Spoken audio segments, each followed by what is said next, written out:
Next series will be between Snippy and MadMax. Map 1 obviously being Arabia, as it always is throughout the entire tournament. The home maps for the players, Snippy picked Acropolis, and MadMax picked Arena, which I've been casting a lot of recently, and we'll see a lot more of tomorrow, but we'll get to that. We'll get to that later. Should be a good series. At least I hope so.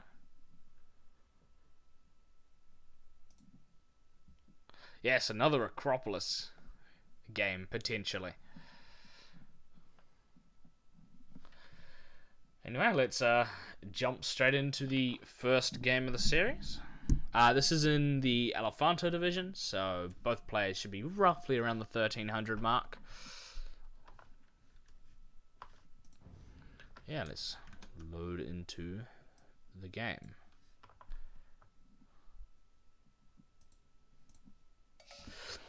Hello everyone and welcome to Game 1 in a best of 3 series in the Elefanto division of the Mastapiece Theatre. Snippy, I hope I got your flag right. This series will be between MadMax, who's in the blue in the top of the map, playing as the Mayans, and Snippy in the bottom of the map in the red, playing as the Lithuanians. Lithuanians, something we haven't seen from this tournament so far. To my knowledge, we're not actually keeping track of the civilization statistics, because there's 128 players, so it's a bit hard to do so. Mayans versus Lithuanians. Mayans are predominantly an archer civ. I really need to get an overlay for this. And a stream deck so I can click between it. They start with an extra villager at minus 50 food. Their resources last 15% longer. And their archers cost less as the game goes on, starting in Feudal Age. They're predominantly an archer civ, and their unit of choice is typically the Arbalest line. However, they do sometimes go for the Plumed Archer, which can be very strong. It's just a Plumed Archer. It's an archer that runs around really fast and has an extra pierce armor. It does bonus damage to other archers as well, which is pretty nice. Unique Text Obsidian Arrows gives all of their archers, except the Plumed Archer, an extra 6 attack. Sorry, all of their foot archers, an extra 6 attack against buildings. Also, Eldorado gives their Eagle Warriors an extra 40 hit points. Now, the Eagle Warriors can be very important in this game, especially if the unit composition known as the Mayan Death Ball comes into play, where Eagle Warriors and Halberdiers are mixed against a predominantly cavalry civ, which we will look at next with the Lithuanians. And their walls cost 50% less, so they are relatively strong 1v1 Arabia civs. Someone would consider they're in the top tier 1v1 Arabia civs in terms of match for 1v1. Lithuanians, they start with an extra 150 food, which makes it amazing to keep up with villager production, making it so easy. Also, their spearmen and skirmishers, or spearmen line and skirmishers, move 10% faster. And each relic garrison gives +1 attack to knights and lightus. Now that can make their knights in particular very, very strong, as if you can get enough relics early on, you can get a grand total of an extra 6 attack in Castle Age, which is stronger than you would think. The unique unit is the Lightus, which kind of looks like a knight, but has a lance instead of a sword. It has similar stats to the knight. It has one less melee armor, but it's got the same attack, got the same HP. It's very strong versus armored units though, because it ignores armor, so it kind of makes it better than the knight in a sense, because it ignores it, yeah. Because if you put the Lightus up against a knight in a 1v1 situation, the Lightus will come out on top. Unique techs, Hill Force gives their town centre an extra 3 range. Pretty good unique tech, to be honest. And Tower Shields, which makes their Spearman Line and Skirmishers have an extra 2 Pierce Armor. That can be very strong, especially in this matchup later on, if they decide to go Halberdiers to counter the Halberdiers. Or Skirmishers, rather, to counter the Halberdiers, especially if there's crossbows out as well.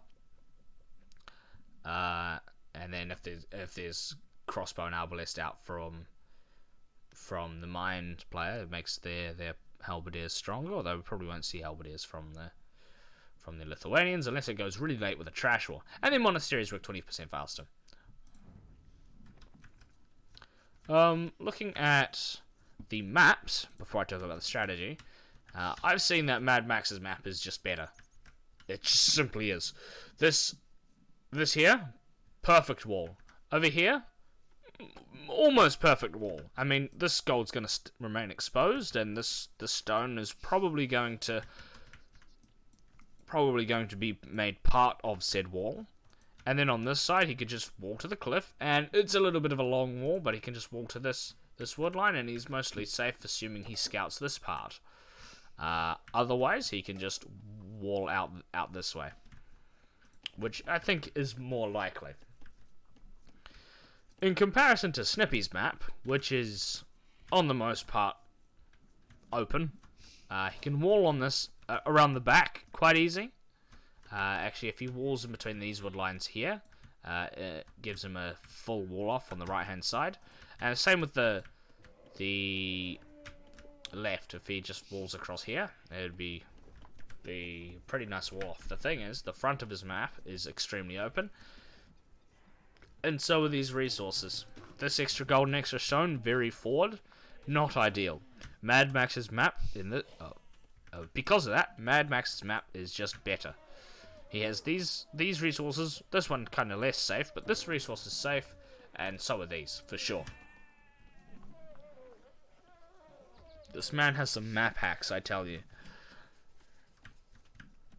Now, strategy-wise, early game from the Mayans in particular, you're going to see them go archers.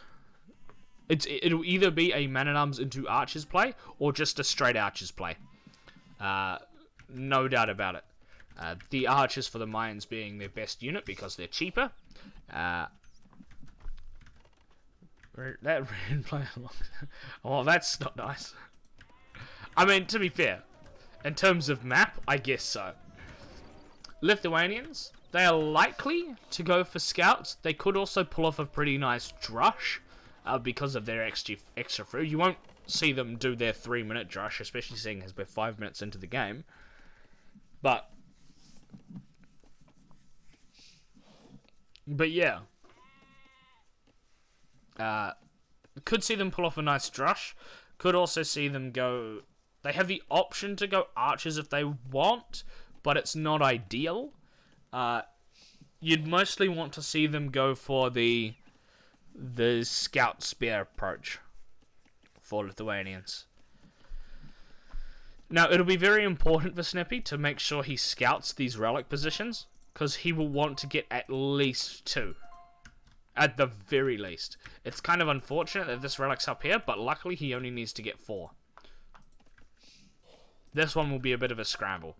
I imagine that MadMax will... I should say MadMax instead of Max, so people don't get confused if they're just listening to this.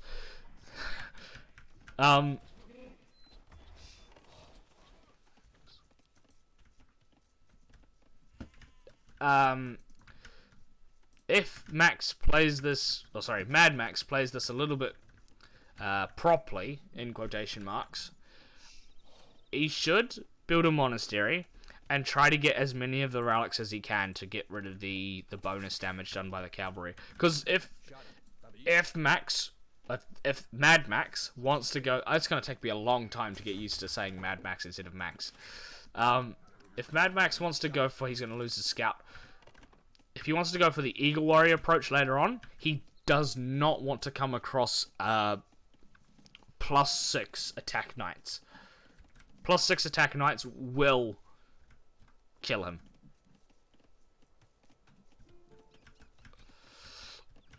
MadMax saying always the same. I'm assuming that's because of the eagle that died.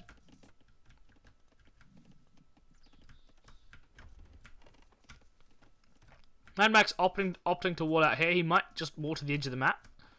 I would hope he walls to the edge of the map. Has he scouted out there? Yes, he has. And it doesn't look like he's put it. No. I want him to wall to the edge of the map so he keeps these safe.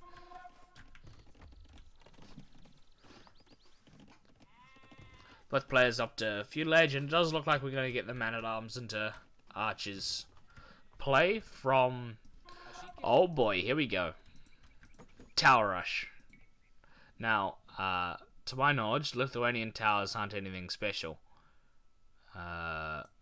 So... Now, Now, this will be in react... See, that's not a good tower spot, though, because there's nothing there. He doesn't know. Or he does now.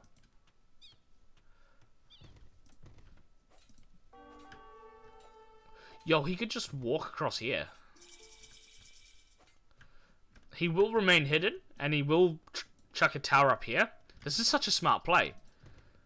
Meanwhile, Drush incoming. He should know that it's men-at-arms, because he saw the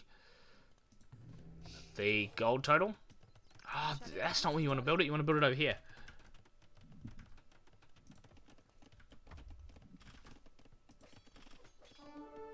Villager killed for Max. MadMax.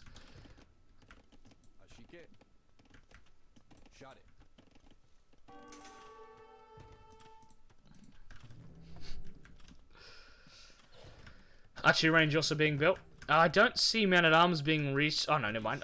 I said man-at-arms was being researched. I'm pretty sure. Tower and a counter tower being built.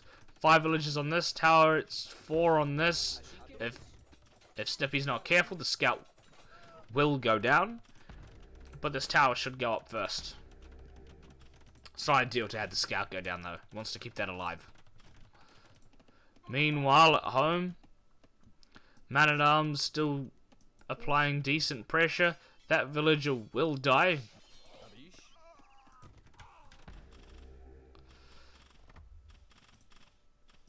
This tower should also go down. Gold being denied for... What is this wall?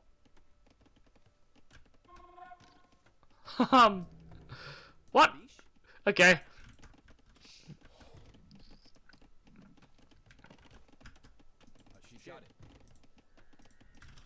You know, I was saying this tower should go down.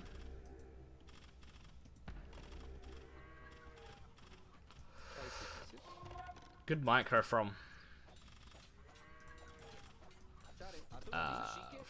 Snippy.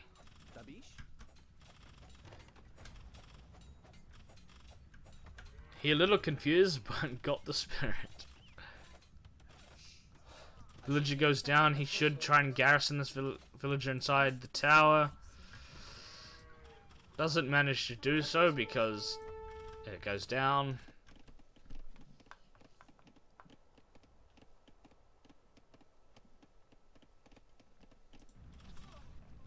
Archer's also coming out, but dying. Good pressure from Snippy, actually. Managing to cause the correct reactions. And that village will march on over to that tower and one-tap it. Going to stone. No. Oh, and... This has been really good from Snippy so far. Man-at-arms could just, you know, annoy that villager.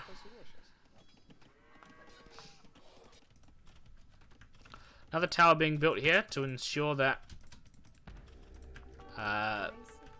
MadMax can't come over to this side. That man-at-arms is actually getting another villager kill. Snippy isn't careful. He's going to lose a few more. There we go. More villagers going forward by the looks of it. Looking to continue that tower rush further. That's a good spot. I mean, it's out of range of this farm. But actually, I think it's out of range of both the farms. It's still a good spot because it means he can build a tower here. No sweat. Counter tower being built. And it will go up first with the, what is that, 9 villages in comparison to 3? Or does it go up first? It should, eh? Well, I was wrong.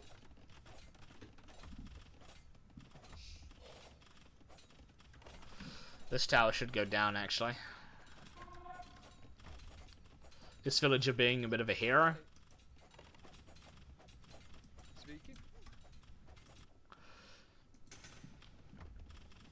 Now, I think it might be safe to say that the tower rush has already done its job. Killed a few villagers. Also denied these resources, forcing MadMax to come over to this side. Skirmishers coming forward. It is a good aggression coming in from Snippy, though. I do like it. Now the outposts, never mind. Outpost is smart. Yes, Snippy is from Norway. According to AoE2.net, I don't know if it's wrong. I don't remember if he said it was correct or incorrect, or I can't remember. Norge. Okay, I don't know what that means.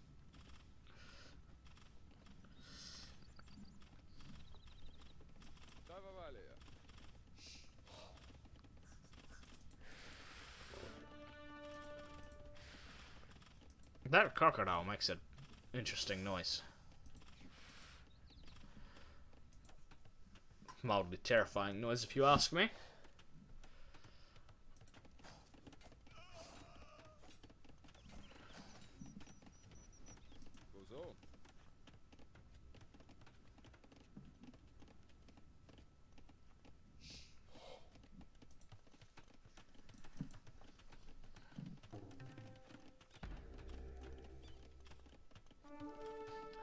Looks like everyone understands Norwegian.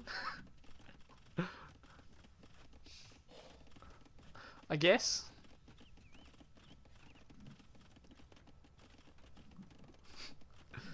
Another tower coming up here will force MadMax off this wood line. Now, I want to check his economy. No, still not close to him.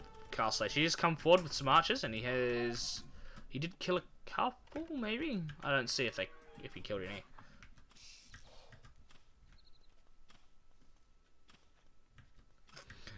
I don't know either. I'm with you right there, Egurk.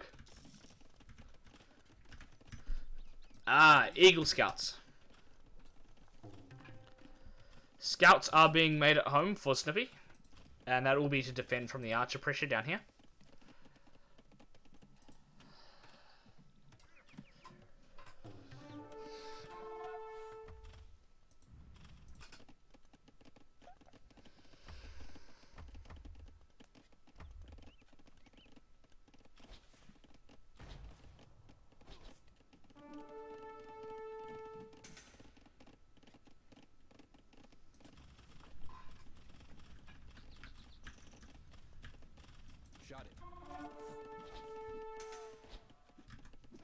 These archers should go down. A little bit of DE pathing with the scouts blocking each other, but they do go down. These archers will come back. At this point in the game, I felt a bit confident. I wonder why. Snippy has full map control. Hasn't even bothered to wall at home. I mean, he's got some walls around his resources, but he hasn't bothered to wall as such. I don't understand this. I'd like to understand this. Is this like a fighting arena? Was he trying to offer a boxing match at some point?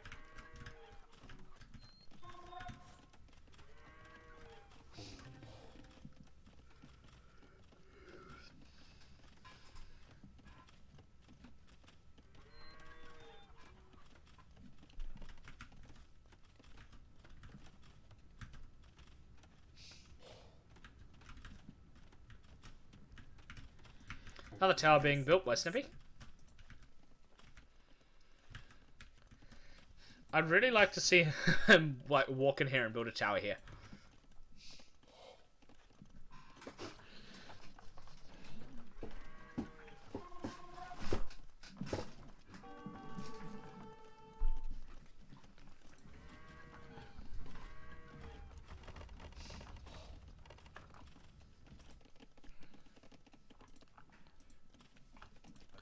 Castle Age on the way for MadMax. Snippy's not feeling any pressure at home, actually. Oh, he's idle a little bit, but 48 villages in comparison to 44. And that lead will increase a little bit, never mind. He's going up to Castle Age himself.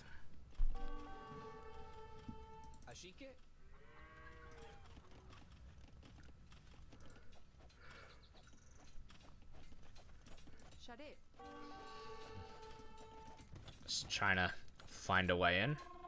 We'll also find the villager going forward and we'll kill it. Ah, look at that. MadMax trying to do the quick walls. It's close, but not close enough. These villagers, or one of them will go down. The other one may also go down. Not sure. Does he have fletching? He does. Now, do we see a monastery come up? Actually, no. We should see a monastery come up. Whether or not it actually happens is another story. Do we see a monastery come up from the Mayans player? Now that he's kind of choked, I don't think he will. Unless he, like, deletes this house and builds it here. Or something like that so he can go out and get the relics. But at the moment, I don't think he's thinking about relics because, well, he's kind of been choked a little bit. I do think it's a mistake for... Oh, excuse me. I don't think it's a little bit of a mistake for Snippy to not have built a tower, like, pressuring the skull a little bit more, but maybe he didn't know. Did he? No, he did know. It's hard to think about that in the moment, though. Right, now, does he chuck up that monastery like he should? No, he hasn't yet. Which I do think is a bit of a mistake. Defensive castle coming up. Good position for it. We'll retake control of this area.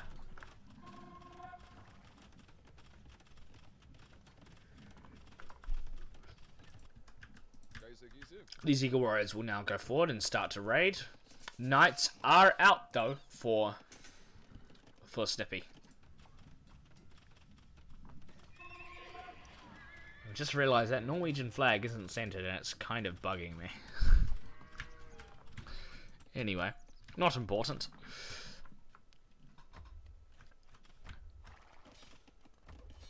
If MadMax isn't careful, at this point you'd think the red player would start walling his base. Yeah, maybe. Unlucky? No, okay. Unlucky with that villager, but kind of lucky with the timing on the house. I'd like to see a gate being built here, and this villager to walk in and re-wall. But I don't think it matters, because the Eagle Warriors are dead. Villager lead in favour of Max now.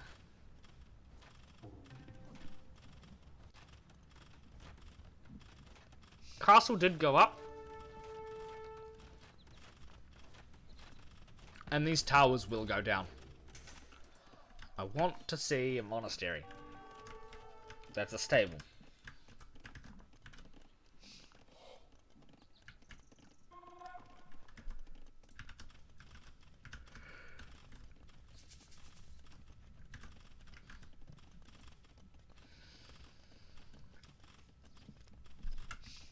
At this point, MadMax can just come around here and start batting down this tower and get rid of all the pressure on the Skald.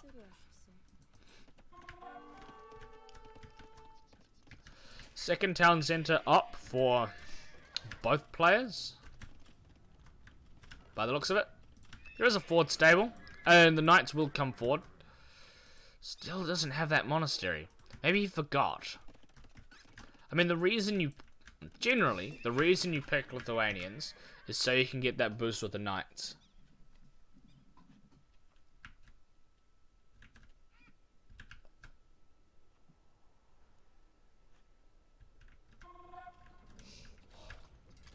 And the Trusher was always walled. Not this time, though. That tower will go down, as previously mentioned. And those knights should find a way in. Go in. Yeah, thank you. And he will kill quite a few villagers, I would imagine. This knight pressure could actually be game over, because, I mean, where is the military for MadMax? I mean, there's 6 eagles coming, but apparently there's 16. Is it all in the castle? No? I mean, that'll be part of it. So many villagers dying. Does it even need the relics?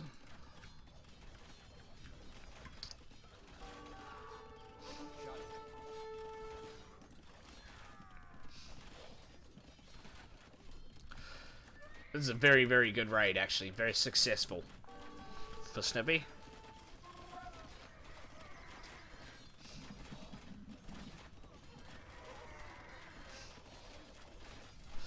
Not taking a very good fight here, but he is continuing to kill villagers. Is researched elite skirmisher, probably to deal with the plumed archers. Still no monastery. Third town centre up, however.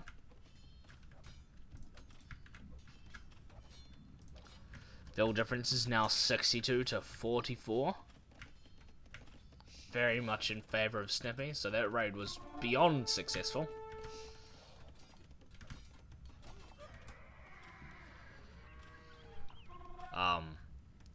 Okay. There is a hole here. It's important to take note of that, because I don't think MadMax realised. He does now, because all of his units are running out of it.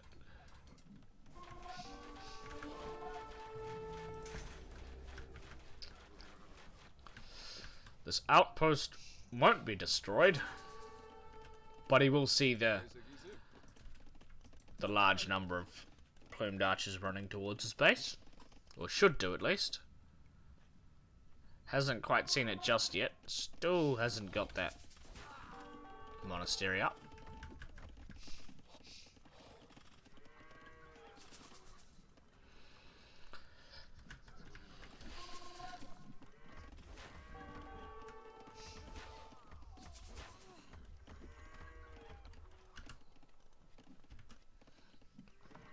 Those plumed archers will be chased around for a while. Also, I think that stable will go down, and so will that house. This is the important fight, though. MadMax holding on, to be fair. There's a big village... Oh, there was a big village difference, but... I mean, now there's quite a large military difference.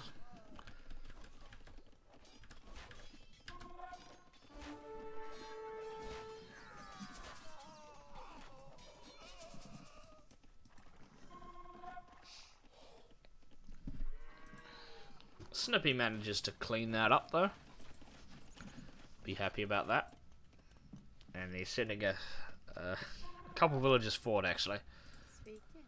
Or does he drop a siege workshop or something? Oh, it's gotta be. Yeah, there it is.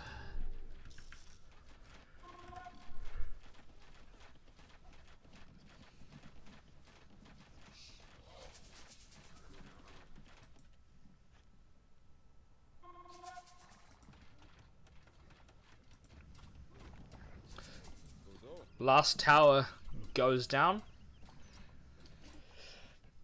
And now Max doesn't really have that much pressure at home. He can easily defend from anything that comes his way, really, with the the super expensive eagle plume composition, although he is adding in pikemen, which I do like. I think we might see him transition into the eagle pike composition, which I mentioned at the very beginning of the game. It would be good to against the knight skirmisher.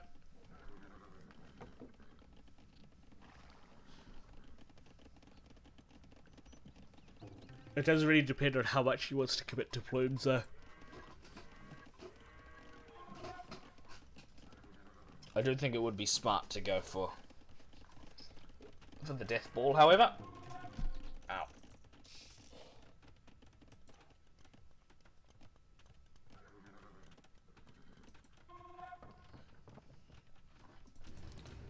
It was a ram, is it? Okay. Snippy opting for the ram approach, which I don't mind. Although there is a lot of eagles and pikes around. I don't know if he'll be able to defend them. Or make sure they stay alive, rather. He does know about this castle because of that outpost.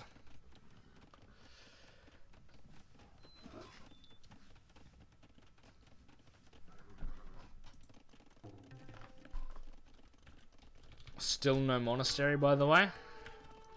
It's triple town centers in comparison to the double town centers.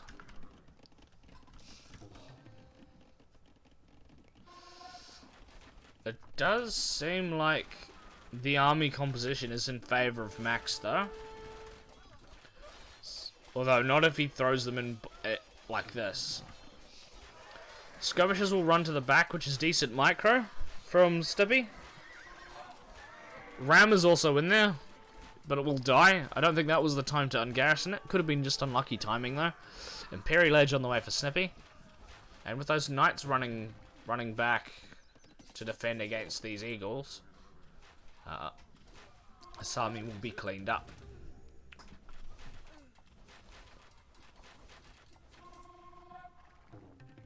He's making more eagles. It's a very, very expensive composition. Oh, wow, he's got 3,000 floating wood.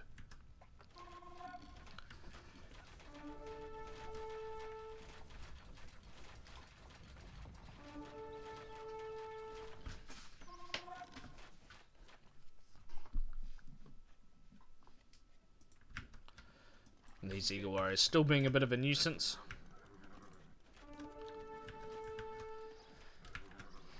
I think if Max comes forward and drops a siege workshop, he might be able to just clean this up. I mean, he's slowly taking back map control. I think to secure that map control, he needs to chuck down that siege workshop. Imperial Age is almost in, though, and we will see Cavalier be researched. Does he have attack upgrades on these? No, he doesn't. Maybe forgetting to do them. Is possible.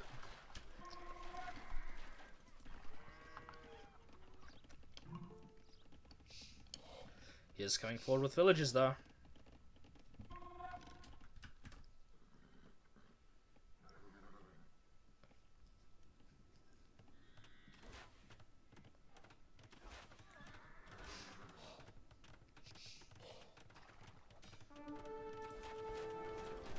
And he does drop a castle.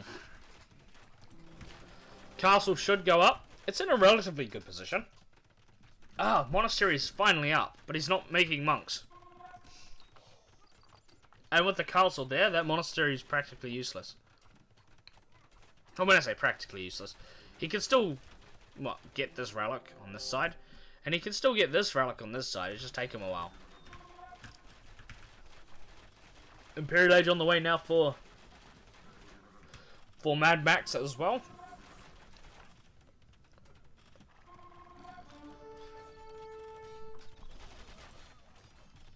Is getting the defensive upgrade and Cavalier and capped ram.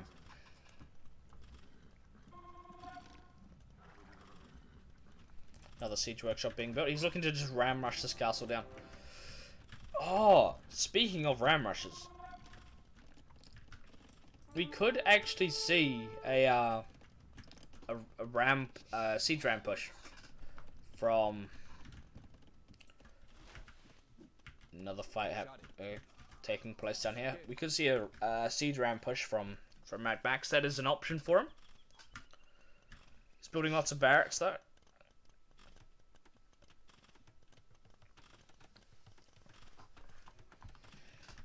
Those knights will go. Oh, sorry. Cavalier will go forward to raid. Not a bad option. Probably won't be able to get in though. He could smack that low HP house down if he's paying attention. There is a big hole on the front, and all those cavaliers should get in. Imperial Age is in for both players, and I expect to see trebuchets coming out from MadMax. The Cavalier are in.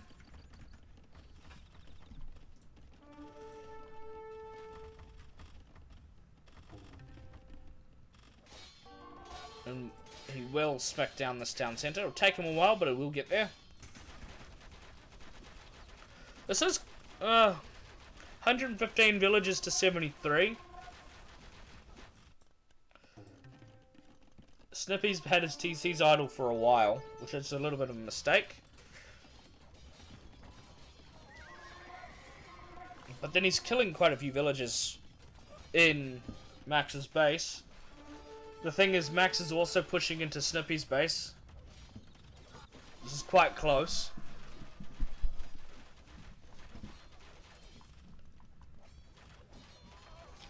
Snippy managing to defend, but so is MadMax. Super even with the fights. Lots of villagers dying in the process.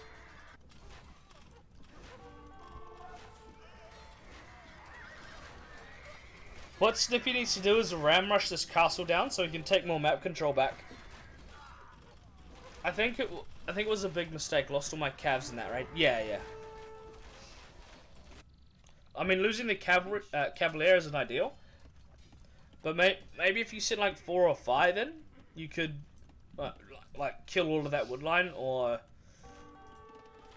I mean, if you were scouting, or were looking rather, you would be able to see that he's taking wood there, so you could send some Cavalier there instead.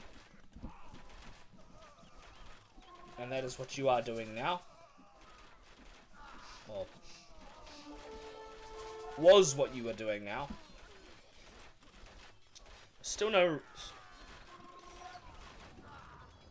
Need those cabs for attack on the forward castle? Yes.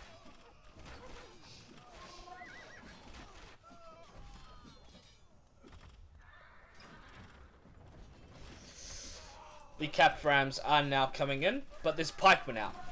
I don't think with the low military numbers for Snippy that this push will work. Halberdier now.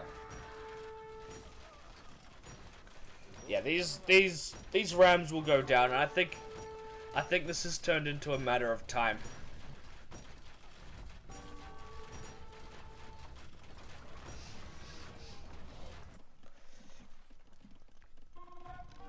Crossbow being researched for Snippy, not ideal as Lithuanians, as they only get crossbow.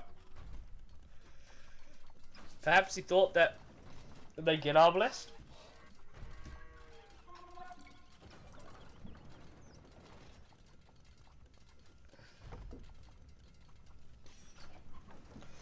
And Trebuchet slowly chipping away at the town centre.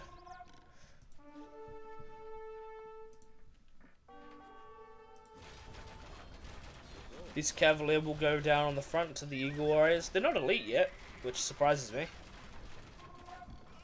I mean, both players have been in Imperial Age for 10 plus minutes now.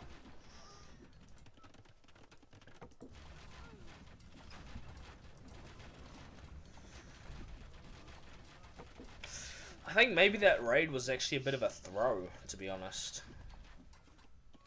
Losing all those Cavalier.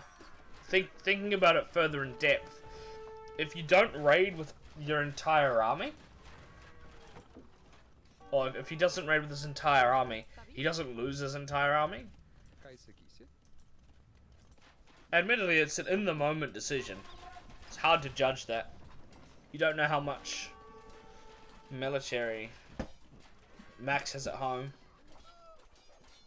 Or he didn't, rather. Those Eagles will go down, but then so will those Cavalier to the... Oh, so one of the Cavalier to the Pikemen. Halberdiers, rather. Still not fully upgraded. For either player, actually.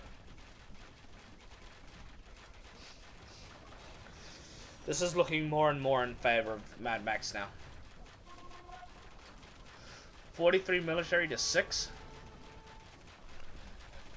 And, I mean, lots of food in the bank. Could sell some of it for gold. But I think it's a little late. That Eagle Warrior teleported. GG is called by Snippy. And yeah, strong performance by MadMax. Managing to defend very well from that raid. If he can't defend from that raid, I think Snippy wins. For sure. But because of that defense, I think once Snippy saw the defense, he should have backed out and came back to the main fight. That's what I think he should have done, at least. But it's all in hindsight. I feel I had that game at one point. Yes, you did.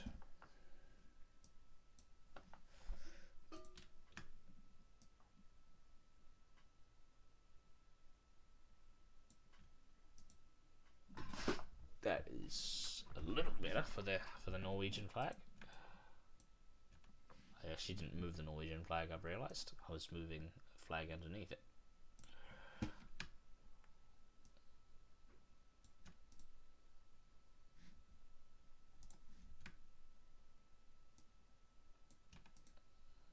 That's better. Right. Now that both the important things are out of the way, let's look at the statistics. Yeah. You probably see most military advantage. KD's in favour of Snippy, though. That early aggression was really good, I must say.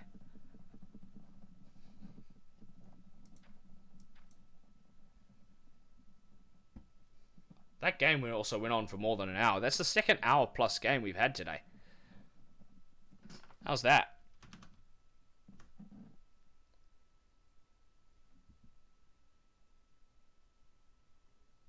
It's weird when you watch all the games on replay and it's so easy to see all the mistakes you make. Well, that's why replays exist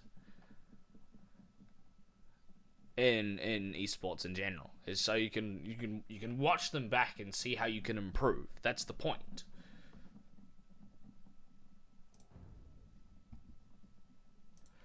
Right. Well, second map is Acropolis, which was the home map of Snippy. And we'll just jump straight into it.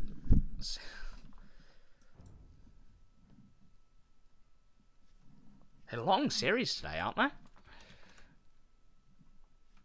Anyway, welcome to the second game in this best of 3 series. The map is Acropolis. The players are MadMax at the top of the map in the blue. He's playing as the Khmer.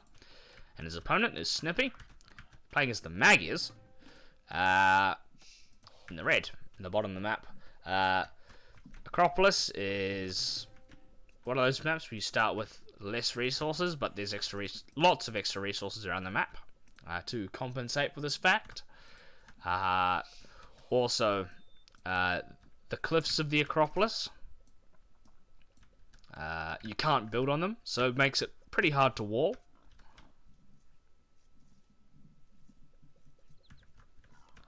Which is, yeah, it makes it very difficult later on, for sure.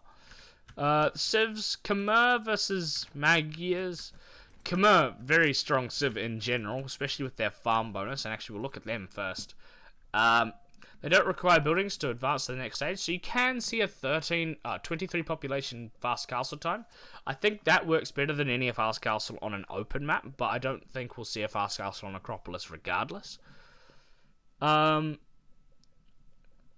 They also, their farmers don't require mills or town centers to drop off food, which means that their food is trickled in to the bank, which makes it the second most efficient farms in the game. Also, their battle elephants move 15% faster, and villagers can garrison inside houses. Both of those bonuses pretty good. Their ballista elephant is a bit of a meme, so we won't talk about it. Their tusk swords gives their battle elephants an extra 3 attack. This is added to the fact that they move 15% faster. Khmer research bloodlines. It makes the elephants make them the fastest moving elephants in the game. To my knowledge, I don't know if the Persian war elephant's faster actually. Let me have a look. Oh no, I think war elephants end up being faster when their special technology is researched.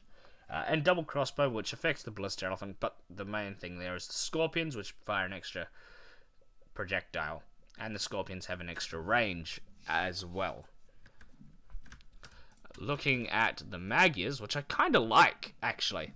Strong civ, got good cavalry archers, but they've also got very strong cavalry in general. Their villagers kill wolves with 1 strike, which makes going forward a lot easier. Although I don't see that many wolves on Acropolis, actually. Are there wolves on There are, but they're in the corners. I don't see any wolves in the middle of the map, so I don't think that bonus will come into play. It's a nice bonus to have, regardless. And they get the forging line for free, which is pretty strong. Gives them a very good scout rush. And man-at-arms rush if they choose. But they typically don't. Also, their scout line costs 15% less. The unique unit is the Magyar Hussar, which we will probably see lots of. It's a very nice unit, which then, once Corvinian army is researched, it makes it so that said Magyar Hussars don't cost gold, making them a trash unit, which is just really strong. Also, recurve bow gives their cavalry archers an extra range and attack, which is why I said they were pretty good later. Also, their foot archers get an extra 2 line of sight. Overall, pretty damn strong civ. It's just that they don't really have too much of an eco bonus, which is why they're not really picked in 1v1, in like professional 1v1 Arabia. Which is, for me, kind of disappointing, because I think Magyars are actually a really, really good civ. In this matchup, obviously, I do prefer Khmer, but Magyars are still pretty damn strong. And I do enjoy playing the odd Magyar game. Looking at the players' respective maps and then strategy, this gold is super exposed in comparisons to Snippy's defensive golds. And I think that alone, plus these stones are very exposed. So is this, actually. Max's map is kind of awful. In thought. Admittedly, all Acropolis maps are open on the front, but not this open.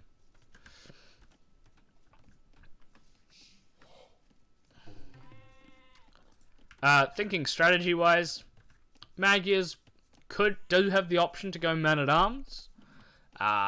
They do have the option to go scouts, as I said. And they have the option to go archers as well. You're more likely to see them go scouts, though, because they are cheaper. Although the line of sight can be very, very helpful with the foot archers. Khmer, scouts, for sure. Scouts into knights is probably the play. However, we are also likely to see a scouts into elephants. It's possible.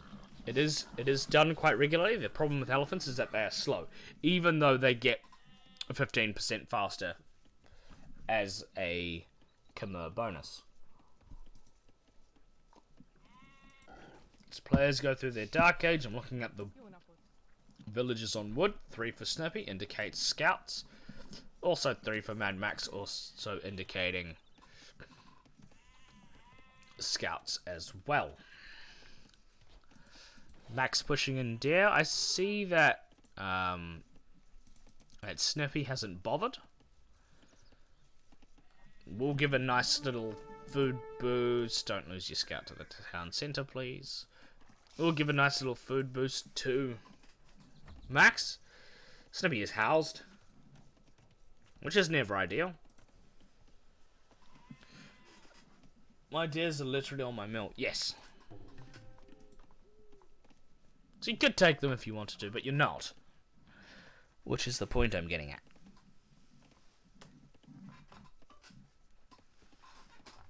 Now, Max will send his scout forward to scout his opponent, and he is up first. I'm interested to see what population he's going up on. He is going up on... I've clicked the wrong thing. 19 pop. That's extremely vast. It's either extremely early, or he was idle for a bit and realised what time it was. I'm saving them for later. Ah, I see.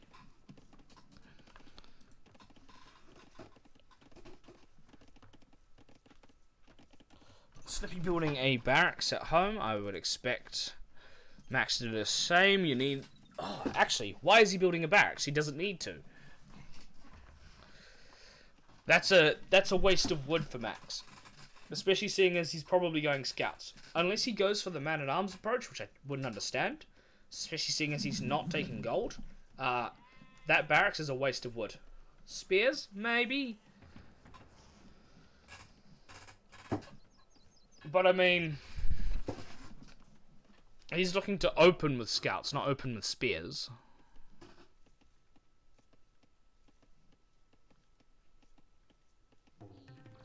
And now he's idle because he can't afford the stable. He needed the stable up first.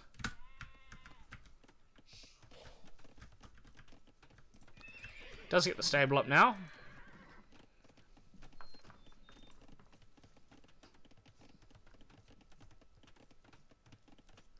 Now, I don't expect Max to be in Feudal Age for very long.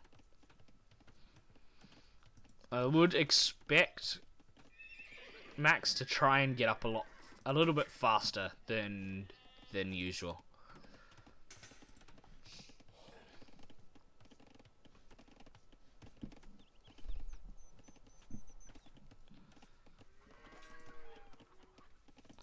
Scout being a nuisance. Looks like they confuse the villagers. Or he confused the villagers, rather.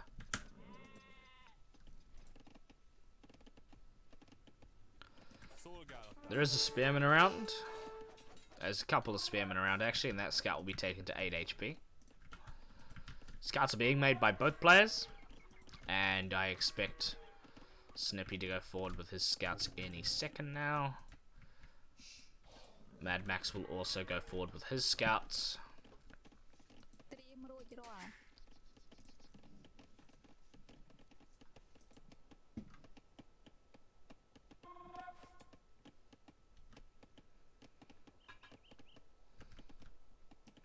He can take...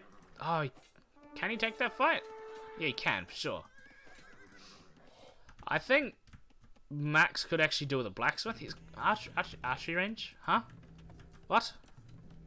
That's interesting. They do get arbalest. So, I mean, fair enough, but... Maybe he wants some archers to deal with the spearmen? But if he wants archers to deal with the spearmen... Why build the barracks? Because the spearmen can deal with the spearmen just as well. Well, not just as well, obviously, but... Especially if your opponent is going scouts. I don't understand the range. He's making archers, which I think is a misplay.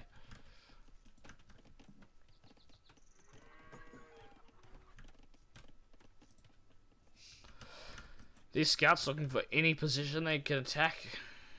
The range is too early? Yeah.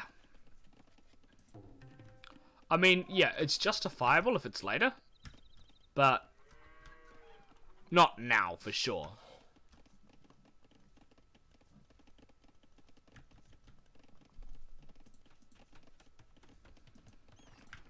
6 scouts now on their way towards Max's base. These scouts will run it out, making sure they stay alive. Snippy will wall here to make sure coming into this wood line is a lot harder.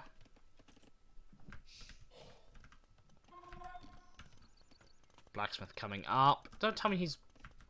No, he won't be, because he's already got the 2 buildings, so he'll be thinking, oh, I'm fine. That's something that Khmer players, or people who play Khmer, sometimes don't realize, is that you don't need the extra buildings to go up to the next stage, which is why I initially questioned the blacksmith. Obviously, the blacksmith is to get upgrades, and you build a blacksmith regardless. But for a sec, I'm questioning it because he doesn't need prerequisite buildings. Scouts are in, but the villagers garrison inside the house, which is what that bonus is really good for. That villager will die, so will that scout though.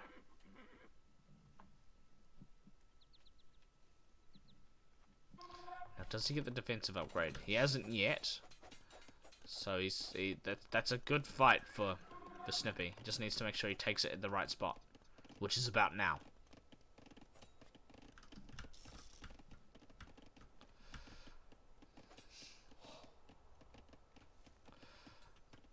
Ah, if that spearman hit the right scout, that would put the fight well in favor of Max for sure.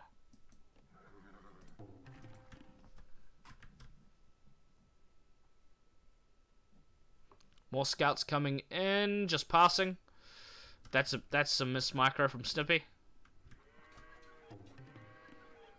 He has realized though, and he will take the fight. No, he won't. Opting to run home to his hill.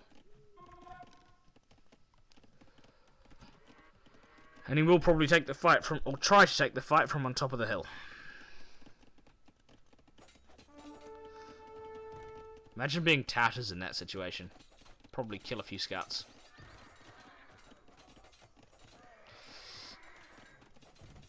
I think Snippy was a little bit too afraid to take the fight in Max's base. Bloodlines in, yes.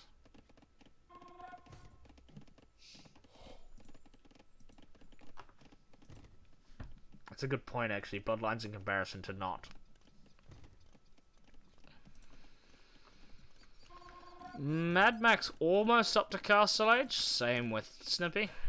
Relatively even. Villager count doesn't say that, though. MadMax falling behind, actually. By the looks of the score. He will go up to Castle Age first. A lot later than what I expected.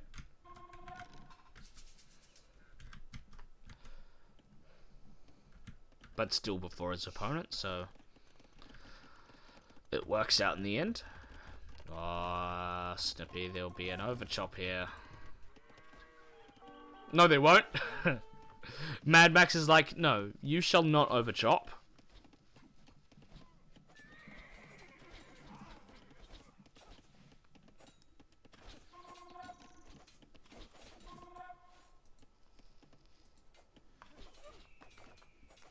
And all these archers should go down. Which is why I didn't think archers was a good play to start with. Why I questioned it. Is that a hole? That's a hole, right? Yeah. That's something to look at later on. So we'll keep that in mind. Actually, it might be something to look at now.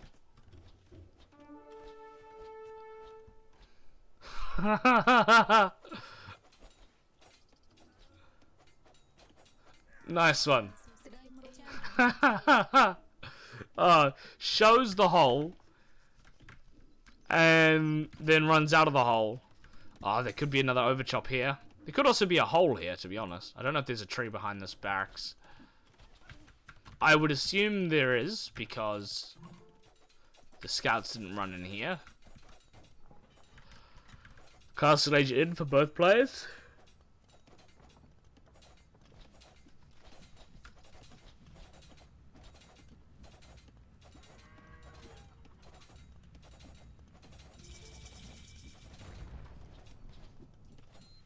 The gate goes down and the scouts are in. And they will kill quite a few villagers, possibly 5. Elephants are out though. I thought it would be knights instead. I was wrong. This villager will also go down. Especially with iron cut. Kill the villager. Thank you. Sometimes, I swear. There is also the option for an... Oh. Very close for that villager to go down as well.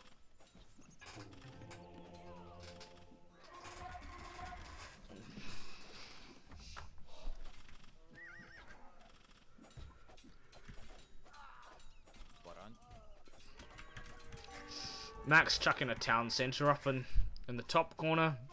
I don't think Snippy saw it. Although I saw those villagers go out there. And there is a hole here now. So Max has to be very careful about this area. Cavalry Archer.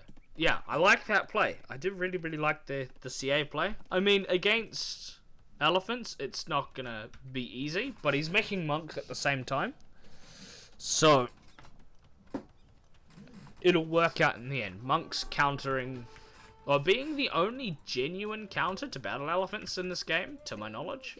He will look to chuck a chuck a third town centre up here. It is 1 town centre to what will be 3.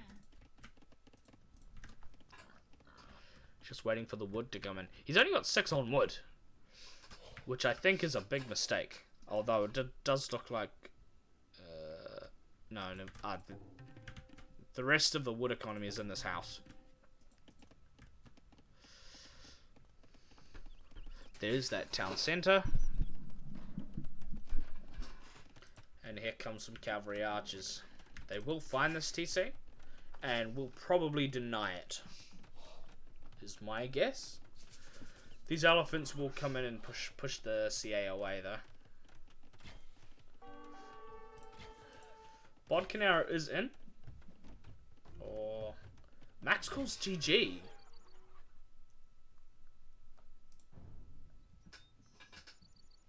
I don't think that was the right time to call it.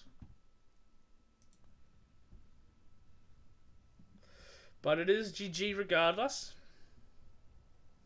Snippy bringing that map back. It was his home map, so he'll be happy to win on his home map. Who will be looking to carry that momentum forward into the next game. Max has over 1,000 food, but he doesn't have a market, so I guess...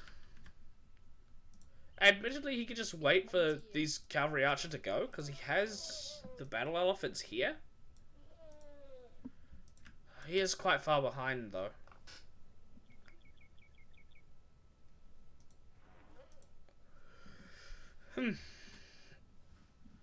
Well, I mean, that's probably the shortest game we've had of the day. Should have sent my monks forward. Yes. I think because you didn't send your monks forward, Max should have stayed in the game. I mean, he's got 3 elephants here. He can clean you up easy. Anyway, that is a 1-1 now. Second 3-game series of the day. Everything seems to be going the distance. Look at the statistics. Should be mostly in favour of Snippy. Castle age and fuel times in favour of Max.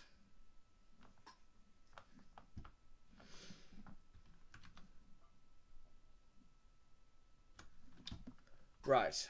I'm just going to take 1 minute to get something small to eat because I'm quite hungry. But I will be back soon. It won't take me very long at all. I will get straight into the next game relatively shortly. So bear with me.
Right, I'm back. Apologise for the quick break, but I was quite hungry. Right, going into game 3, it was Max's home map, Arena. Many people in chat don't like Arena, as I've come to notice. Oh, hello Dragon Knight, welcome. Thank you for the follow. I do appreciate it.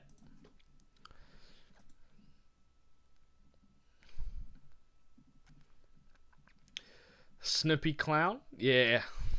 Getting into the Clown Cup spirit, I see.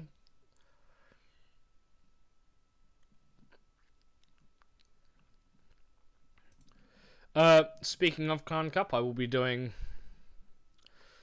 covering some Clown Cup action tomorrow, so if you'd like, stay tuned for that. Yeah, let's jump straight into the third game of the series and see if Snippy can reverse sweep, or let's see if Max can take the series. And here we are in the arena. Max, he's playing in the teal as the Britons. Pretty strong arena 1v1 civ. But I would give the edge to Snippy's civilization, Khmer. Khmer we saw in the last game, so I won't look at them too much. We already know their strategy. Admittedly, this is going to be a fast castle game. For sure. We could see the 23 pop fast castle come out, like I mentioned. But we will take a look at the Britons. They are an archer civ, as you would expect. The town centers cost 50% less wood, which gives them a nice boom later on. Their foot archers have an extra... Get an extra 2 range by the Imperial Age. 1 per castle and imp.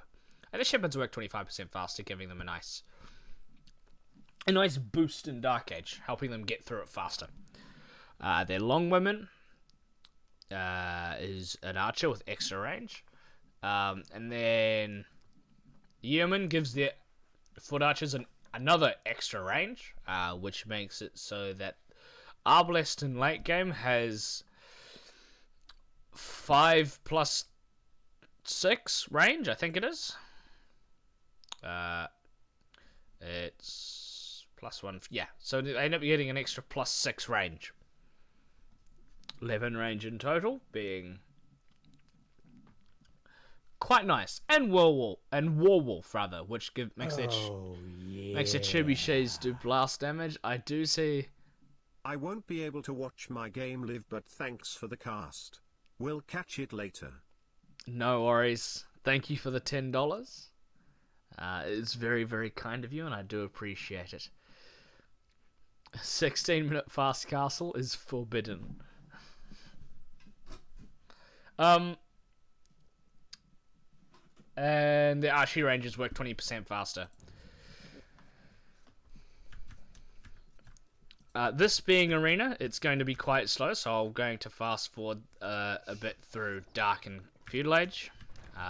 Unless we see something special happen in Feudal Age, like an extremely fast feudal time, in which I'll slow it down. But we'll talk about the maps. Snippy's got this safe gold in the back. He's also got all of this real estate in the back, but there is a snow leopard. Why is there a snow leopard? Because there's a little bit of snow, right. Got that leopard in the back of his base. He'll be wishing he's Magias now, won't he? No, I'm kidding. Also, this stone and this gold relatively safe. I mean, if a castle was to come up here, this gold becomes not safe. And then this gold and this stone is kind of unfortunately placed. In comparison to MadMax's map, the only bad bit about his map is that this extra stone is outside of his walls.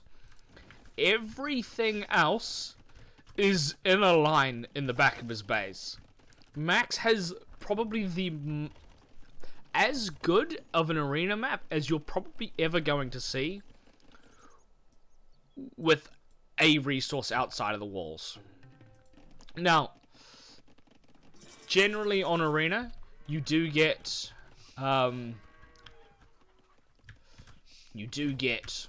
two resources outside of your walls. You get an extra stone outside of your walls and an extra gold. Max's wall was here, so technically this is outside of his wall. Sometimes with arena generation, you get this in the back of your base, where you've got this extra bit of real estate. Map hacks admin win, you mean?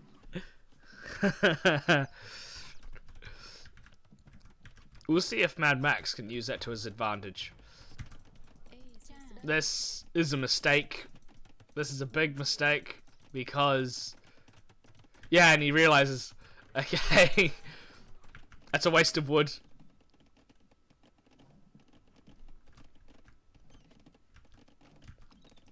I mean, Snippy realized, which is good because he ended up clicking earlier.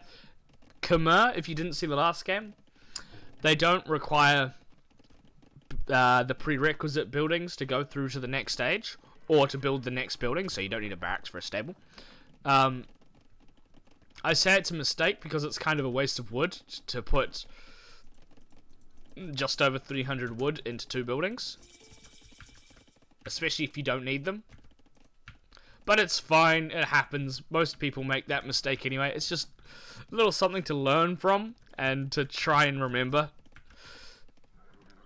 There's a scout engagement, MadMax. Now with Clown Cup, we have seen players try to keep the gate open with their scout, but I wouldn't expect players of this level to be trying to do that. Excuse me. Ugh.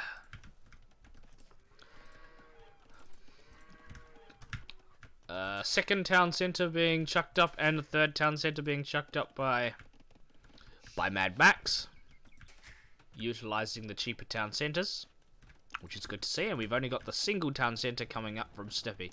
Not single town center, just the single town center from Snippy. He is Castle Age now though, and the reason was he was in Feudal Age, and I didn't realize, but we'll forget about that. 2 town centers also being chucked up immediately by Snippy. We will see how 60 Khmer farmers look like again. Yes! Now what Belgian is getting at there, as a monastery goes up for the Britain's player,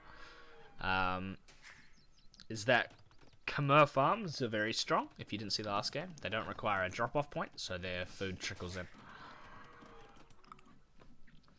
Now, arena is typically about solid map control.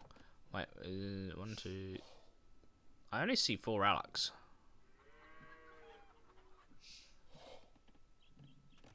There's supposed to be 5 relics on arena.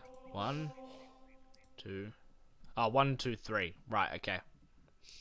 Blue dot is covering it. It's all about map control, and typically we'll see players go for the relics in the middle of the map. And which is why you see Snippy, probably quite luckily, guarding this relic. He will be able to snipe the monk. Monks are an expensive investment.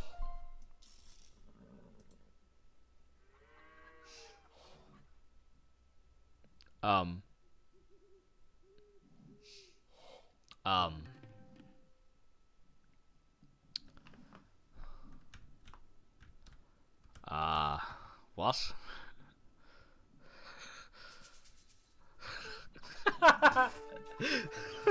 Okay, that's the dumbest thing I've ever seen. Doesn't react with the scouts. It's okay. Oh, that's so funny. Monk comes in, takes the relic, picks up the relic, stands there for a little bit, has a conversation with the enemy scout, and runs away. Meanwhile, Max's scout just trots along and is like, I'm gonna fight you now. Can you imagine what that would have looked like in an RPG game? That would have been amazing. I'm 100% sure it was on attacking stance. It must have been on stand ground. It had to have been. Snow leopards being a nuisance for MadMax.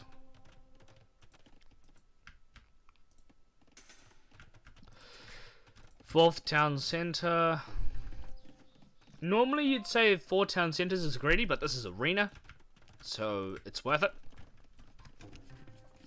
You very often see players sometimes going for 5 town centres as well. Max double walling.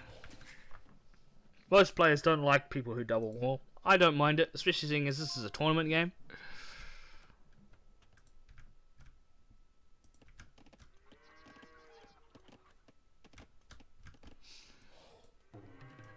Lots of farms being built there.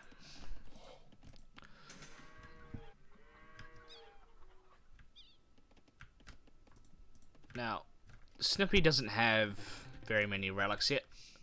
MadMax does have 3.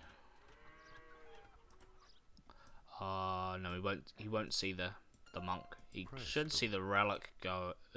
He should have seen the relic disappear if he was paying attention to his scout at that moment. Where is this monk going?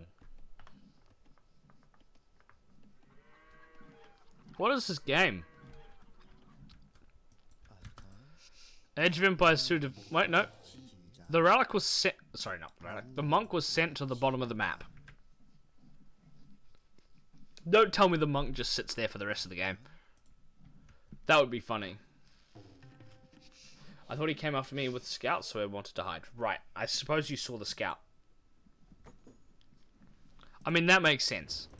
For a second, I thought it was just DE things being buggy. Monk coming out here to try and get this relic, but realizing it's gone.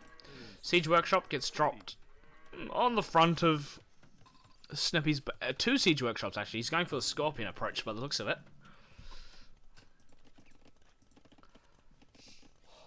Another mistake here by Snippy. Doesn't need the mill. Because he's Khmer. But it's okay. Now, it's okay to drop town centre for this, because you can easily defend them later on. You don't play Khmer often. Huh, you should, because they're a really good Civ. Looks like there's only 4 town centres for the teal player. 4 town centres apiece, actually. Barracks. Is it Pike Siege? Is that the play?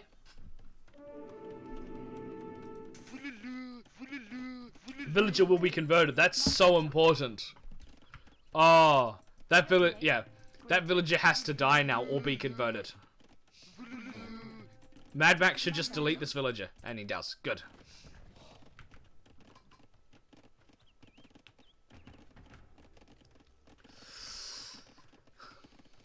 I don't play Khmer often. I don't play Arena often.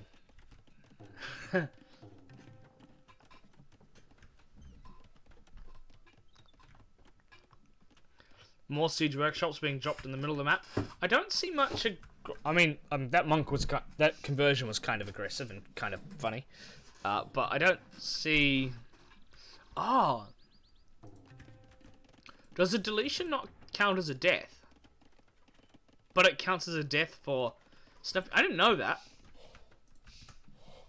Awesome. Good to know. Castle being built defensively. In a good spot, actually. Protects this gold. And Snippy is slowly expanding further and further towards Max's base. But it's fine, though, because he's got all of this economy. I just want to... Why am I on a 108 villages, 37 farmers in comparison for Snippy, 47 for MadMax.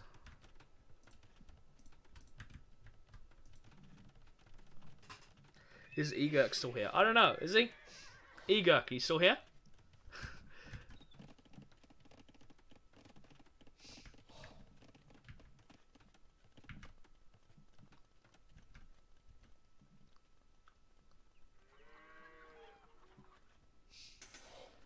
Somewhat, he says. So he is.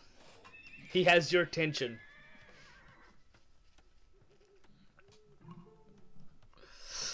Snippy in Imperial Age first. I'm interested to see what the play is from Khmer. He could go crossbow. I think it's more likely he goes skirmisher though, and he is researching elite skirm. He is also going pike siege, which I don't think I like too much, especially against Britons who are going to be going for Lycav? Huh?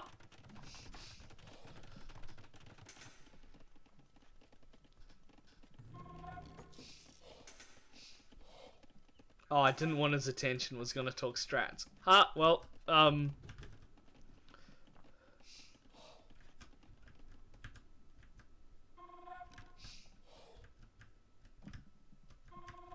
well, sorry for bringing his attention to you then.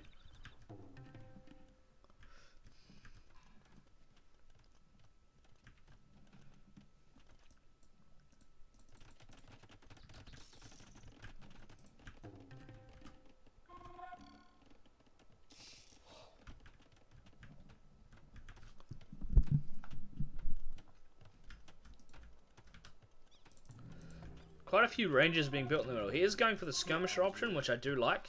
He is also going for the mass siege option, which I do also like. I don't know how I feel about the light cav approach. Britons being predominantly archers with their extra range, shouldn't they be utilizing that extra range? He's going for longbowmen, which have even more range. Ah, that's something I should check. Did he research yeomen? No, he hasn't. At the moment, I like Snippy's position. But if Max can actually get enough longbowmen, that can be pretty strong against... I didn't see last arena game. What was the Khmer army comp? I don't remember either. When was the last time I casted an arena game? It wouldn't have been too long ago. It would have been Clown Cup. I think the army comp was like Scorpion's Knights. And it was against Vodka, I think. I don't know who the opponent player was. Big Boy? I think. Quite a few light cav being made. Also quite a few longbowmen now. Longbowmen can be extremely hard to deal with. It's a good thing that Snippy has gone for the siege ram approach. I think Snippy should push now, to be honest. He's got enough help. Oh, he doesn't have the upgrades on the helps. Human incoming now.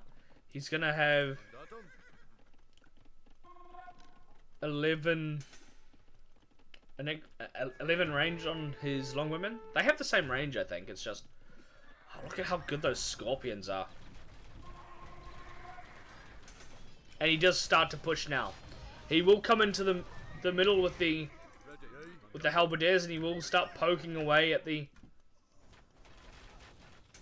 light cav. I don't know if the longwomen have ballistics yet. Scorpion's doing an amazing amount of work on the light cav. This is what the Scorpions are good for, going up against... Wow. Going up against the grouped up units. And he will go to pressure this top side. This town center will just die.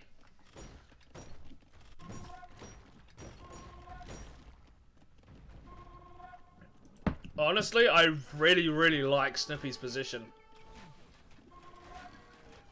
Snippy needs to find a way into the economy. Maybe just go straight up, just attack this gate. Or this gate. Excuse me. Look at the splash damage on the siege rams. It's so good. Unfortunately, all it is siege from Snippy. He needs to get those halberdier numbers up. And he is producing halberdiers. I think he should make like 3 or 4 more barracks. Although he can't really. It's out of resources. Sorry, out of population space and doesn't have the wood, rather.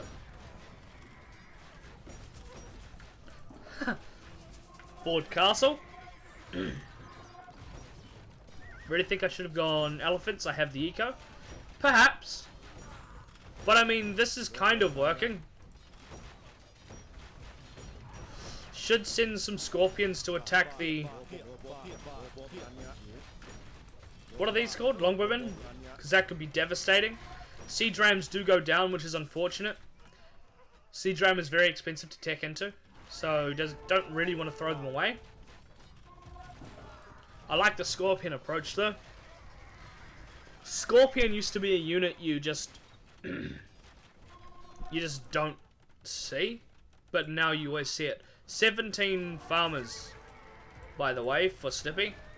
That is not a lot, and that's because they're all idle. That's a big problem actually for Camus. You want... Did he turn auto reseed farm off? On. Rather. I don't think he did.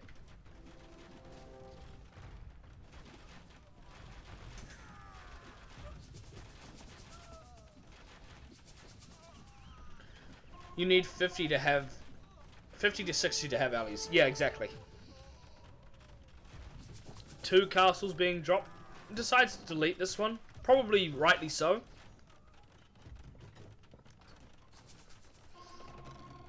Onager out. Good option. Probably needs it to be Siege Onager though. I mean, Onagers can be taken down quite easily by Longbowmen.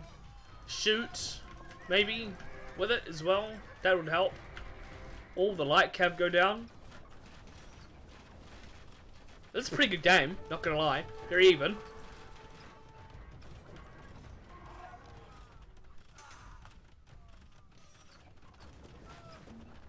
Trebuchets should take down the castles. It's a waste of stone to be repairing this now with the 3 trebuchets firing at it. It needs to take them down. Alright, Onager shot. Not quite being able to do much damage. Ram coming in will probably take down most of the siege ram. Oh, sorry, most of the trebuchets. Look at that! Awesome hit.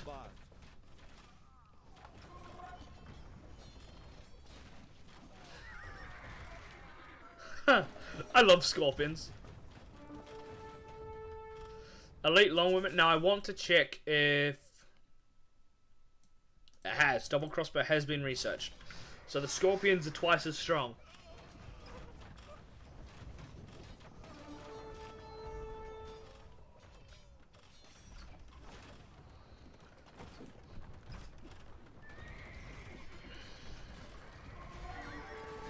How fast the light cap go down.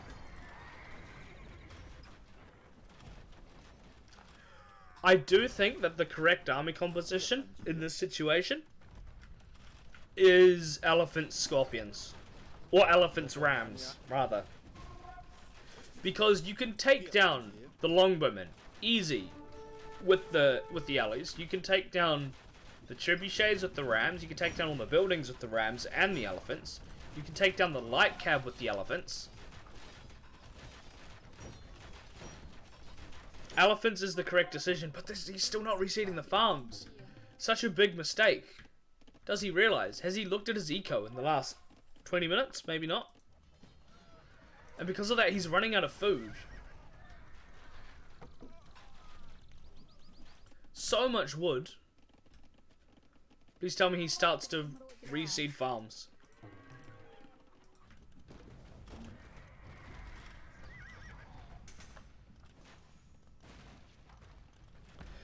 I mean, obviously add scorpions in there as well.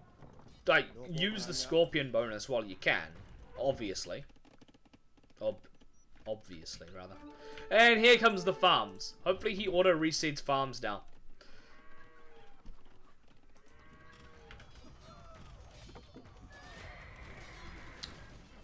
It does look like quite a lot of the scorpions have gone down. In the split second where Snippy decided to focus on his farm eco.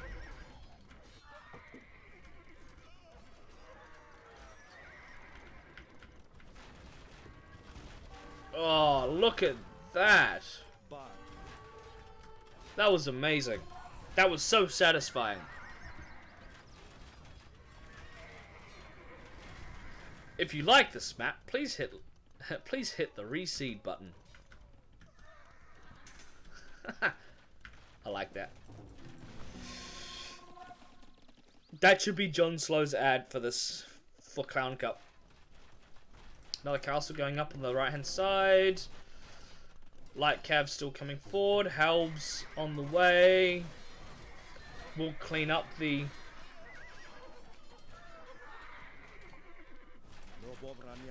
Light Cav. The other correct unit composition is to go Helb Siege. But that's a little bit more difficult to pull off because Longbowmen.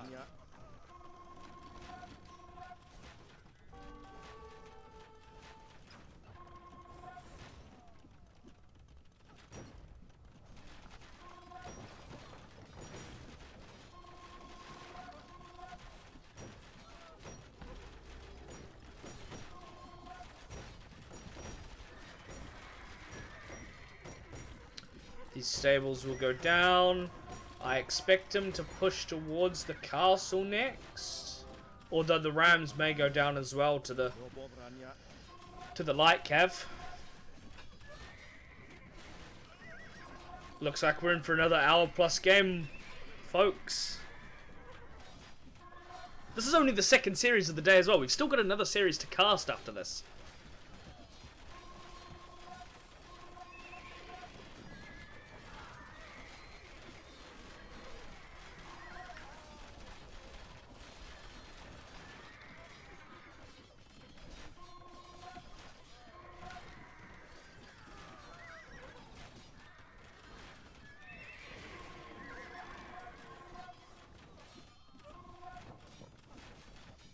Super long series. Super long games.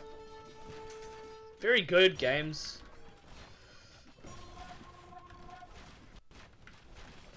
Another wave of rams coming in. He really wants to get this castle down.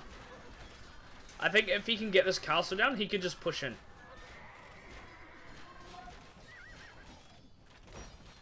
The light cab are doing good work though.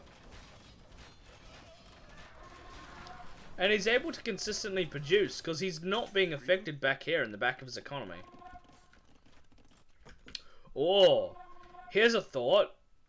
What I would like to see from Snippy. One ballista elephant and about 5 or 6 battle elephants. And he just comes in this side.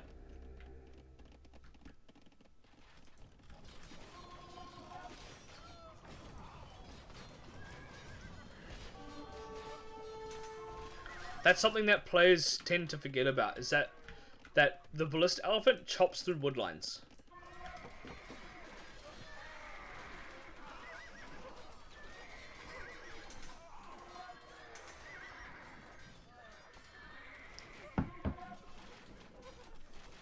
Didn't see that he had eco back there. Well, yeah, true.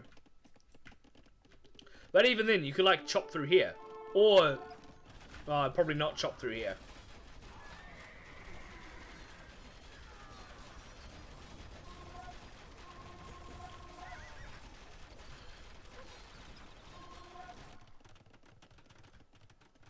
Snow leopard now being a nuisance.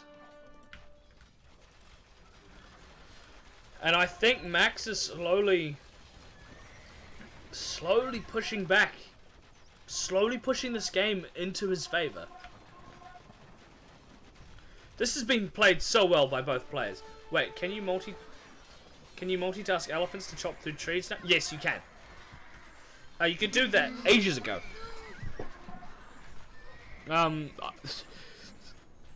You don't want to play me on hideout if I'm Khmer. I'll say that much.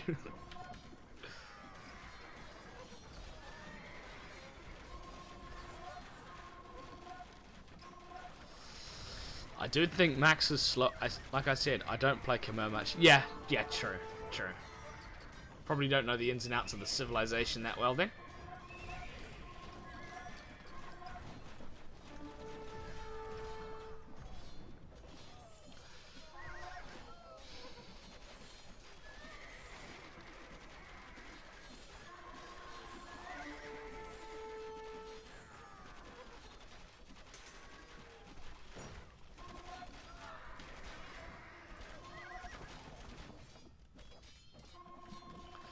Stippy managing to push back again, though.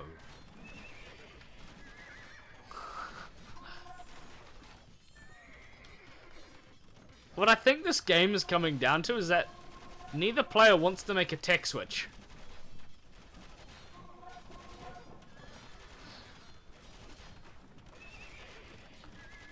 And I don't think either player should make a tech switch either. It just needs to get the numbers. Look at how strong those longbowmen are. See, now that there's no light cav, he needs to push in with these... excuse me. Needs to push in with these siege rams. The options... The windows of opportunity... Light cav. That's what I want to... Oh, it's not light cav. Hussar. That's what I want to see. A tech switch. And they came in from this side as well. So, looking to get in with some raiding. And looking to try and... get rid of these longbowmen a little bit easier. The windows of opportunity to push in with those siege rams is when the light cav are dead. Once he cleans up a wave of light cav, that's when he needs to push in. Because it's the light cav that are killing the rams.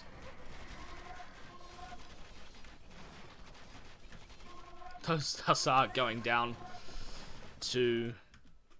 Are they upgraded? No, they're out. That's why. Monk will go down, probably.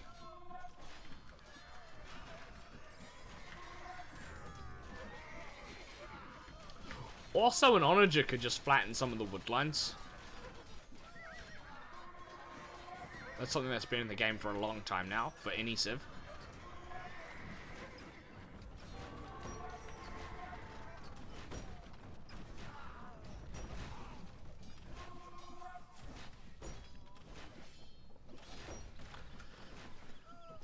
Both players taking pretty good fights.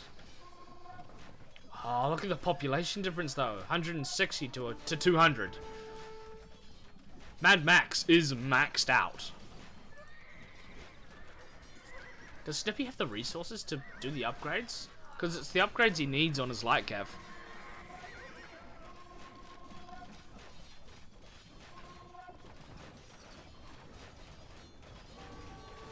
If he can get the defensive upgrades in at the late... Is that champion? See, now the tech switches are starting to come in. Both players trying to find any edge they can with their unit choices. And I think champion could do it. Obviously, Britons don't want to make champion. But in this situation, I think it's worth it. Oh, this is a mistake. Stippy's not taking the gold. He's got plenty of it there. It's at least 2,000 now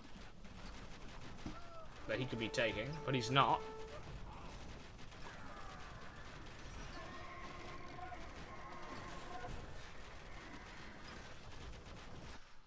Could also build like another defensive castle over here if he needs to. Or over here. Only if he needs to. Does have the stone for it. This is something to think of for later on.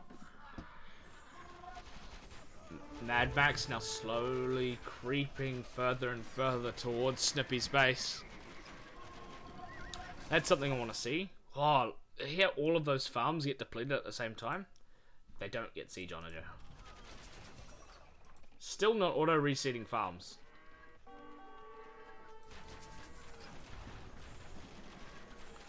And slowly but surely, MadMax will push further and further this way. That's a good onager shot. That's another good onager shot. Oh, it's not as good. Imagine Britons with thumb rings.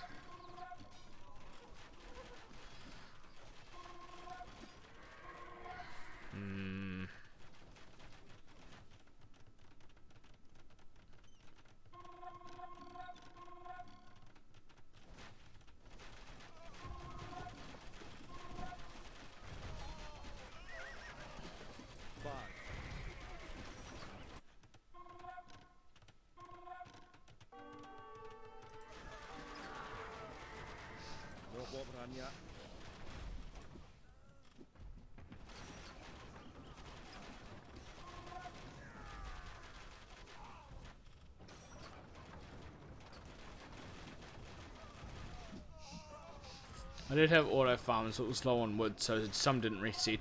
Ah, right, okay. I understand. That castle does go down, and that actually kind of opens this entire area up to be pushed.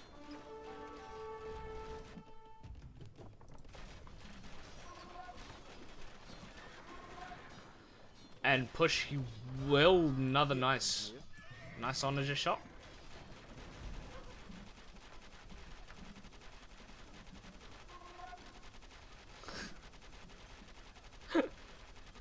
It's just constant. I love that noise.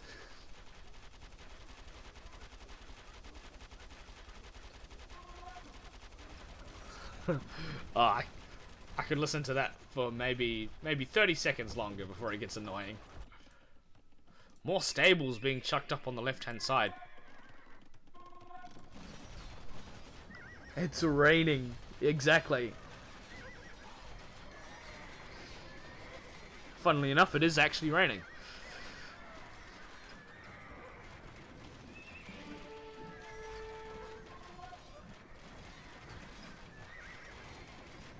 Super long game.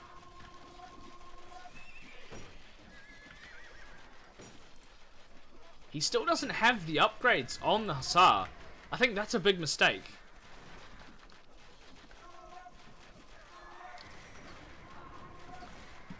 Castle being dropped forwards. Imagine winter in July. Yeah, I don't have to. I live it.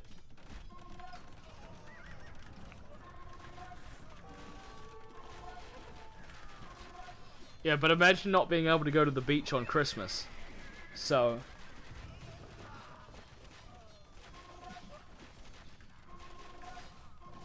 why the stables on the left-hand side? The stables are there so he can produce the SAR numbers to get to flood to the middle. The problem with that is he doesn't have them upgraded. And without the upgrades, the Hussars don't mean much.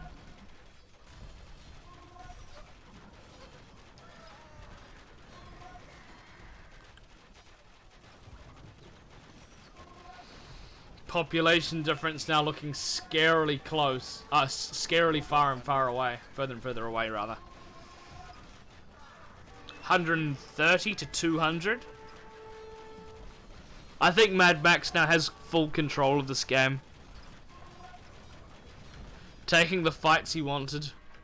The correct fights. And meanwhile at home, his eco hasn't been touched.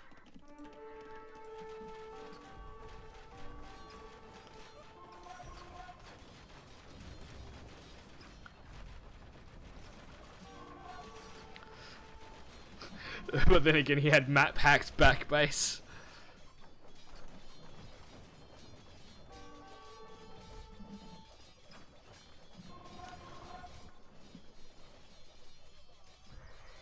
Oh, what a close series this has been, though. Absolutely awesome stuff from both players. I mean, upgrades would be nice, but besides that,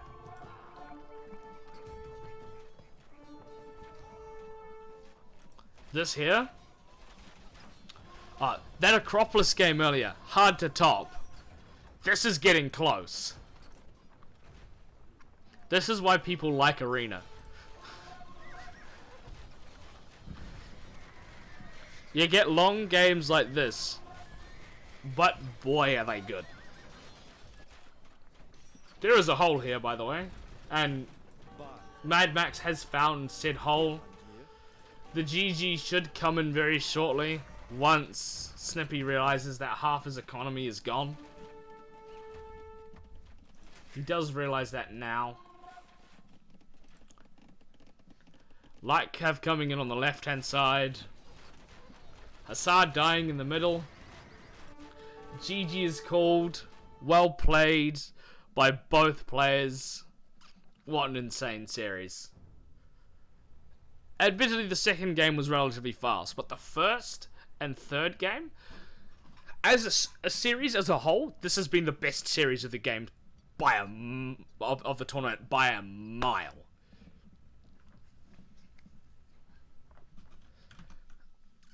So good. absolutely awesome gameplay. Now, I'm just going to check something, because I didn't actually check the track sheet. I believe that both players won in round 1. I will just double check that. Yes, both players won in round 1. So they're not. So Snippy isn't eliminated just yet. MadMax, however, does qualify for the quarterfinals.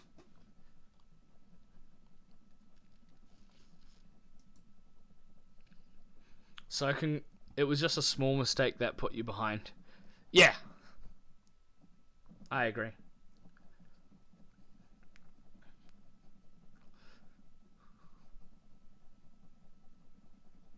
Will suffer my revenge from losing this.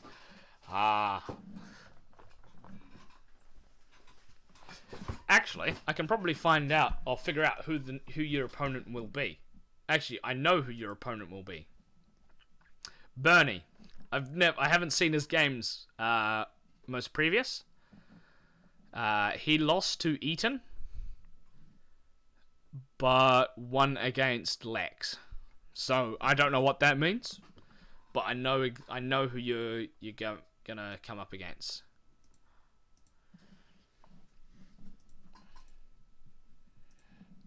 I might cast that because this is a good series. I want to see more of Snippy.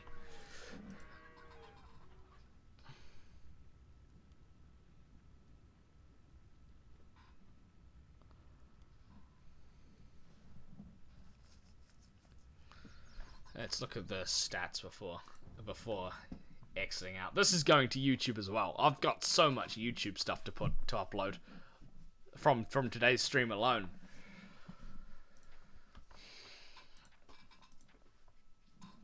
$819 kills. Arena next home map, Snippy? Yes.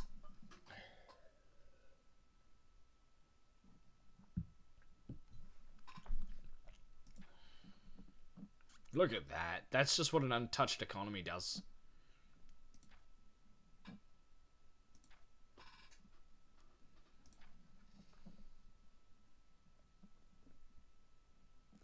Such a good series.